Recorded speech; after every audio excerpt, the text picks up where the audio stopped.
My name is Father Michael Sullivan. I'm 75 years old and I've been hearing confessions for 50 years. Most of the people who come to this booth are older, in their 60s, 70s, sometimes 80s. They come at the end of their lives, carrying regrets they've held for decades. But 2 days ago, someone different walked through that door. A young woman, 28 years old. Her name was Claire. She wasn't dying. She wasn't old. She didn't have decades of mistakes behind her. She had one decision, made 6 months ago, and it had already destroyed her entire family. What Claire confessed to me made me realize something I hadn't fully understood in 50 years of hearing sins. You don't need to be old to ruin lives. You don't need decades to create irreversible damage. Sometimes one moment of weakness in your 20s can shatter everything. And the younger you are when you make that mistake, the longer you have to live with it. Claire sat down in this booth, and the first thing she said was, "Father, I destroyed my sister's life 6 months ago, and she still thinks I'm the only one who supported her." What she told me over the next hour changed how I see sibling relationships. Because the people who love us most, the people who know us best, are often the ones who can hurt us in ways no stranger ever could. And sometimes they do. Father, I don't know how to start this. I'm 28 years old. I have a master's degree, a good job, a fiancé who loves me. On paper, my life is perfect, but I can't sleep. I can't eat. I can't look at myself in the mirror because 6 months ago, I did something that destroyed my sister, and she has no idea it was me. My sister Emma is 25, 3 years younger than me. Growing up, we were best friends. We shared a room, shared clothes, shared everything. We were inseparable. People always said we were lucky to be so close, that most sisters fought. But we didn't. We loved each other. At least, I thought I loved her. Claire's hands were shaking as she spoke. Her voice kept breaking. This wasn't someone carrying guilt for decades. This was fresh, raw, still bleeding. I asked her, "Claire, what happened? What did you do?" Growing up, I was always the responsible one, the smart one. I got straight A's, I was class president, I got into a top university. Emma was different. She was creative, artistic, free-spirited. She didn't care about grades the way I did. She wanted to be a photographer. And howdy, she was talented. Really talented. But our parents didn't see it that way. They praised me constantly. Claire is going places. Claire is going to be successful. And they worried about Emma. What's Emma going to do? Photography isn't a real career. I heard it my whole life, and I'm ashamed to say I liked it. I liked being the successful one, the one they were proud of. It became part of my identity. After college, I got a job at a prestigious marketing firm in the city. Emma moved to the city too. We got an apartment together. She was working as a freelance photographer, struggling to make ends meet. I helped her with rent sometimes, helped her with groceries. And howdy, I told myself I was being a good sister. But the truth is, I liked that she needed me. I liked that I was the stable one, the one who had it together. It made me feel superior. 2 years ago, Emma met someone, a man named David. He was a software engineer, successful, kind, handsome. And Father, she fell in love with him completely. They started dating seriously. He treated her like she was the most important person in the world. For the first time in her life, Emma had stability. She had someone who believed in her art. David encouraged her photography. He helped her build a portfolio website, connected her with clients. Her career started taking off, and I should have been happy for her, but I wasn't. Because while Emma's life was improving, mine was falling apart. I could hear the shame in Claire's voice as she admitted this. The recognition that she should have been happy for her sister, but envy doesn't care what we should feel. A year ago, my boyfriend of 4 years broke up with me. He said I was too focused on work, too controlling, too competitive. I was devastated, Father, and at the same time, my job became unbearable. New management came in. They didn't like me. I got passed over for a promotion I'd worked toward for 2 years. Suddenly, the perfect life I'd built was crumbling. And Emma's life was blooming. She and David got engaged. She was booking photography clients constantly. She was happy, genuinely happy, and I couldn't stand it. Every time I came home to our apartment, she'd be smiling, talking about wedding plans, showing me her ring, and I'd smile and congratulate her. But inside, I was dying. Because for the first time in our lives, she had more than me. She had love, she had success, she had a future. And I had nothing.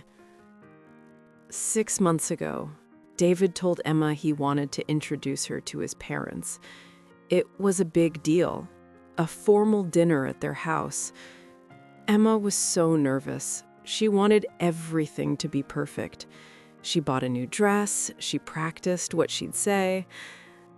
The night before the dinner, she was in our apartment getting ready, and David called her. I could hear her side of the conversation. He was asking her something about her past. And then I heard her voice change, get quiet, scared. After the call, she came out looking pale.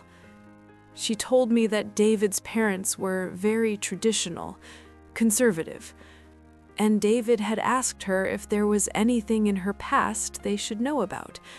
Anything that might concern them. Emma looked at me and said, "Claire, I need to tell you something. Something I never told anyone, not even you. And Father, she told me about something that happened when she was 19, a mistake she made, something she was ashamed of. It wasn't illegal, it wasn't terrible, but it was private, personal. And she was terrified David's parents would judge her if they knew. She asked me, 'Do you think I should tell David? Should I be honest with him?' And I told her, 'No, it's in the past. It doesn't matter. Don't bring it up.' She trusted me, Father. She believed me. But 2 days later, I did something unforgivable. I created a fake email account. I made it look anonymous, untraceable, and I sent David an email. I told him everything Emma had confided in me, every detail, every private thing she'd shared. I made it sound worse than it was. I exaggerated, I twisted the truth, and at the end I wrote, 'Thought you should know who you're really marrying.' I sent it at 2 a.m. I was drunk, I was angry, I was jealous. And the next morning, I woke up and realized what I'd done. I tried to delete the email, but it was too late. David had already seen it. That afternoon, he called Emma. He told her someone had sent him information about her past. He said he needed time to think, time to process. Emma was hysterical. She called me crying. "Claire, someone told David. Someone found out about my past and told him." And Father, I held her while she cried. I told her it would be okay, that David loved her, that whoever sent that email was cruel and heartless. I comforted her, while knowing I was the one who destroyed her. 3 days later, David broke up with her. He said he couldn't marry someone who'd hidden things from him, someone who wasn't completely honest. Emma was shattered. She moved back in with our parents. She stopped taking photography clients. She fell into a depression so deep she couldn't get out of bed for weeks. And through all of it, I was there, the supportive sister. I visited her, brought her food, told her she deserved better than David. Our parents praised me. "Claire, you're such a good sister. Emma is so lucky to have you." And Emma believed it too. She told me, "Claire, you're the only one who really cares about me, the only one I can trust." Father, those words destroyed me, because I was the one who ruined her life, and she trusted me completely. Claire broke down crying at this point, deep, wrenching sobs that echoed in the confessional. I gave her time, let her breathe. And then I asked, "Claire, why are you here now? Why confess this?" Last week, Emma came to visit me. She's doing a little better now, starting to heal. We were sitting in my apartment, having coffee, and she showed me something, a journal. She said she'd been writing in it to process her feelings. She asked if I wanted to read some of it. And Father, I read it. Page after page of her pain, her confusion, her heartbreak. She wrote about how she didn't understand why someone would hurt her like that, how she'd never done anything to deserve it, how she was grateful she had me, her sister, the one person who would never betray her. There was one entry that broke me completely. She wrote, "I don't know who sent that email to David, but whoever they are, they took everything from me. My love, my future, my trust in people. I hope they're happy with what they've done. I hope it was worth destroying someone's life." And then the last line, "At least I have Claire. She would never hurt me like that." Father, I read that, and I couldn't breathe. I excused myself and went to the bathroom, and I looked at myself in the mirror, and I didn't recognize the person staring back, because I'm not the good sister Emma thinks I am. I'm the person who destroyed her out of jealousy. I'm the cruel, heartless person she writes about in her journal, and she'll never know it was me. I can never tell her. It would destroy her completely. So I have to live with this for the rest of my life. I'm 28 years old, Father. I could live another 50, 60 years. That's decades of carrying this secret.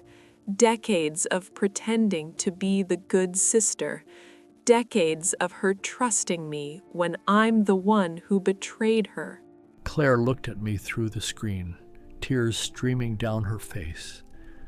"Father," she whispered, "how do I live with this?" And I had to be honest with her. I told Claire something I rarely say in this confessional. I told her she needs to tell Emma the truth. Not today, not this month, maybe not this year, but eventually she needs to confess, because living with this secret for 50 years will destroy her. and Emma deserves to know the truth about who hurt her. Claire asked me if Emma would forgive her, and I told her the truth. I don't know. Maybe not, but forgiveness isn't guaranteed, and it's not the point. The point is living with integrity, even when it's hard, even when it costs you everything. I'm sharing Claire's story with you because she represents something I see more and more. Young people making devastating mistakes before they understand the weight of consequences. Claire is 28. She destroyed her sister at 28, and now she has potentially 60 more years to carry that guilt.